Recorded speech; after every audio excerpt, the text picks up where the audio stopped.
Hi అండి. ఇవాళ వీడియోలో మన హెల్త్కి ఎన్నో బెనిఫిట్స్ ఇచ్చే ఆమ్లా మురబ్బాని సింపుల్ మెథడ్లో ఎలా చేయాలో చూద్దాం. ఒక 15 మినిట్స్లోనే ఈ ఆమ్లా మురబ్బాని చేసుకోవచ్చు. 1 ఇయర్ దాటిన పిల్లలతో సహా తినేలా బెల్లంతో చేస్తున్నాం. ఇక్కడ 250 గ్రామ్స్ ఉసిరికాయలను తీసుకున్నాం. ఇలా కట్ చేసి మిక్సీలో వేసి పల్స్ ఇవ్వండి. మధ్య మధ్యలో కలుపుతూ చేస్తే మొత్తం ఈవెన్గా గ్రైండ్ అవుతుంది. ఇప్పుడు మూకుడులో నెయ్యి వేసుకొని అది కరిగాక ఉసిరికాయ తురుము వేయండి. ఒక 10 మినిట్స్ దాకా ఉడికించండి. బెల్లము మనం 250 గ్రామ్స్ తీసుకోవాలి. ఉసిరికాయలు ఎంత తీసుకున్నామో బెల్లం కూడా అంతే తీసుకోవాలి. ఇలా వేస్తే బెల్లం కరెక్ట్గా సరిపోతుంది.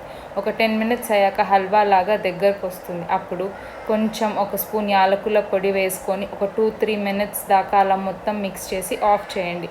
పూర్తిగా కూల్ అయ్యాక ఒక బాటిల్లో స్టోర్ చేసుకోవడమే. ఇలా చేసే మురబ్బా మనం 1 ఇయర్ పాటు స్టోర్ చేసుకోవచ్చు.